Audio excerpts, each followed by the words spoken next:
नमस्ते एवरीवन। आज मैं आप लोगों के साथ शेयर करने वाली हूँ the foundation of citizenship programme.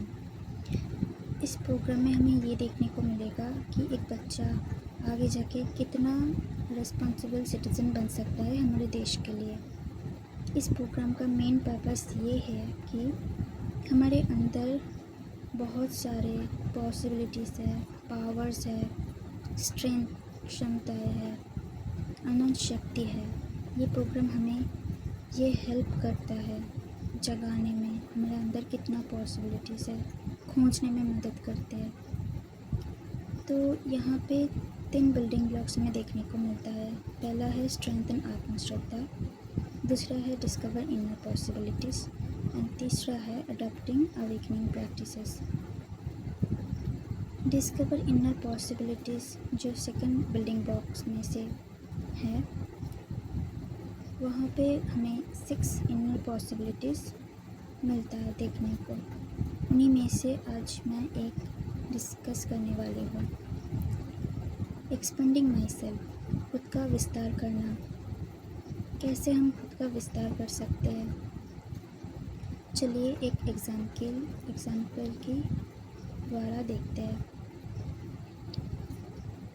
यहाँ पे सिचुएशन ये है कि एक एरिया में एक डैम बनने वाली है और इन प्रोजेक्ट का जो मैनेजर है मिस्टर मनोहर, इस डैम बनने की वजह से पूरा गांव जो है वो दुर्विधा में आ जाते हैं। तो गांव वाले मिलके मैनेजर मनोहर के पास जाते हैं ये रिक्वेस्ट करने के लिए कि डैम ना बनाएं, डैम की वजह से पूरा गांव उजड़ने वाला है। तो हम मनोहर का इस सिचुएशन में 2 रिस्पॉन्स देख सकते हैं। एक है जो वो सिर्फ अपने बारे में और अपने काम के बारे में सोचता है, और दूसरे में वो अपने कंपनी के बारे में भी सोचता है और साथ ही साथ अपने जो लोकल विलेजर्स है उनके बारे में भी सोचता है। चलिए देखते हैं जब वो सिर्फ अपने बारे में और अपने काम के बारे में सोचता है उनका रिस्पॉन्स कैसा होता है। विलेजर्स कहता है, sir, so many of us villagers will lose our homes. We have lived here all our lives. What will we do?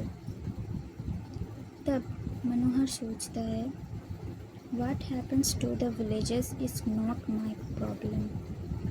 Is government. The government has given us this project, so it is their job to worry about it. और सीधा बोल देता है कि sorry, I don't have the power to do anything about this.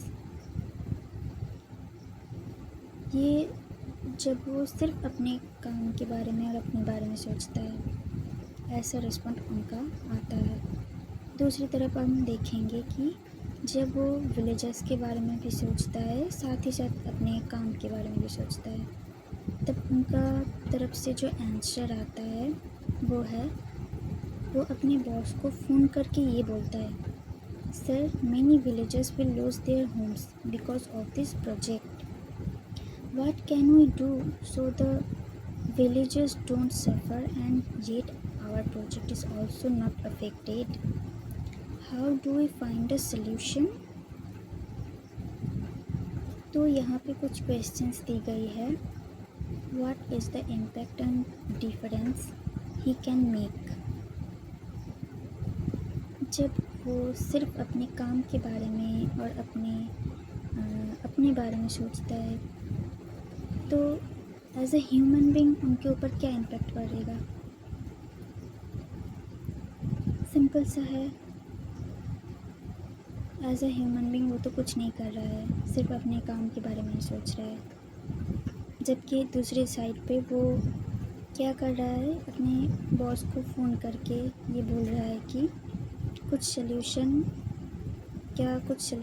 है, कुछ कर सकते हैं जिससे हमारा प्रोजेक्ट भी इफ़ेक्टेड ना हो और गांव वाले का परेशान भी दूर हो जाए।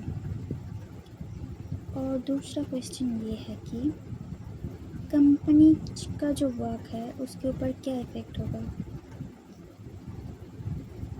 यहाँ अगर डैम बन जाए तो कंपनी का तो प्रॉफिट होगा, उजड़ जाएगा गांव, लेकिन कंपनी आगे बढ़ जाएगा।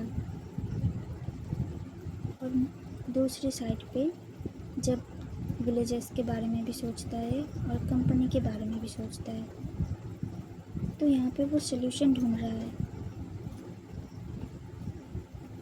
तीसरा क्वेश्चन ये है कि टू द विलेजेस एंड दस आवर कंट्री, हमारे जो देश है उनके ऊपर और विलेजेस के ऊपर क्या इम्पैक्ट पड़ेगा।